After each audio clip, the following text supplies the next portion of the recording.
Friends, मैं doctor Idris Modi नई दिशा में आज एक बहुत ही जबरदस्त स्टोरी लेके आया हूं। कहा जाए तो ये एक कॉमेडी भी है और एक बहुत अच्छी ज्ञानवर्धक स्टोरी भी है।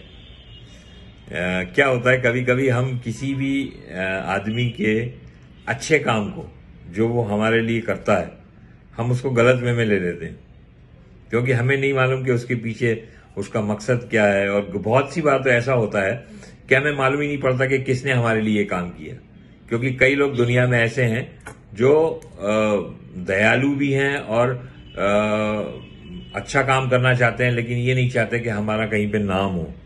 ऐसे लोग बहुत कम होते हैं, नहीं तो ज्यादातर ये होते हैं कि फोटो खिंचवाने वाले लोग ज्यादा होते हैं।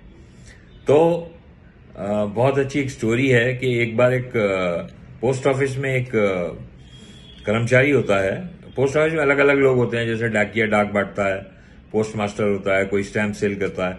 एक होता है पोस्ट ऑफिस में वो क्या बोलते हैं उसको, अलग अलग लेटर्स को अलग अलग एड्रेसेस पे उसको क्लासिफाई करना, उसको भेज अलग अलग ढेर लगाना कि भाई ये सिटी में जाएगा, ये इस सिटी में जाएगा, ये स्टेट में जाएगा। तो सॉर्टिंग जिसको बोलते हैं सॉर्टिंग, तो वो सॉर्टिंग वाला काम उसका होता है।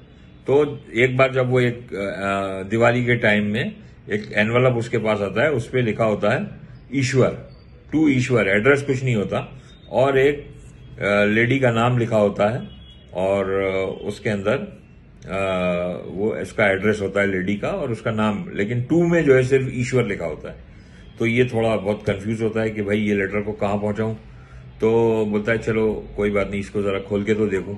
जब वो खोलता है तो अंदर उसके अंदर एक लेटर होता है कि ईश्वर, मैं एक 80 साल की एज की मेरी एज है 80 साल, और दिवाली आने वाली है, और मैंने अपने रिश्तेदारों को जो है खाने पे बुलाया है, लेकिन कल मेरा पर्स चोरी हो गया जिसमें 1000 रुपए थे, और किसी ने मेरा पर्स को चोरी कर लिया। तो भगवान अब आप ये बताओ कि अब मैं क्या करूं। ये मैं इन लोगों को बुलाऊं और इनको खाना नहीं खिलाऊं तो ये बहुत बड़ी बेइज्जती हो जाएगी मेरी।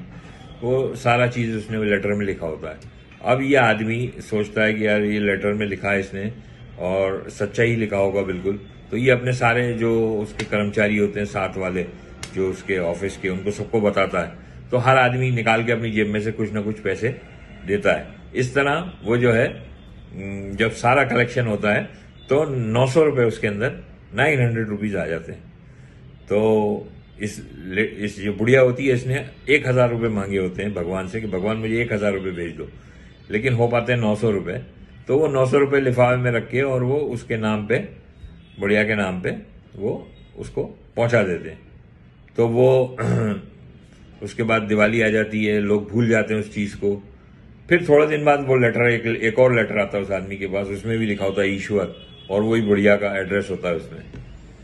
तो बोलता है देखूं खोल के अब क्या लिखा है। तो उसमें लिखा होता है, बुढ़िया ने बहुत धन्यवाद किया होता है भगवान को, ईश्वर को, कि आपने मेरी सहायता करी और मुझे आपने ये पैसे भेजे 900 रुपए, और मैं इससे जो है पूरा लोगों को, अपने रिश्तेदारों को खाना खिला पाई, और मेरी जो भी खुशी थी वो पूरी हो पाई।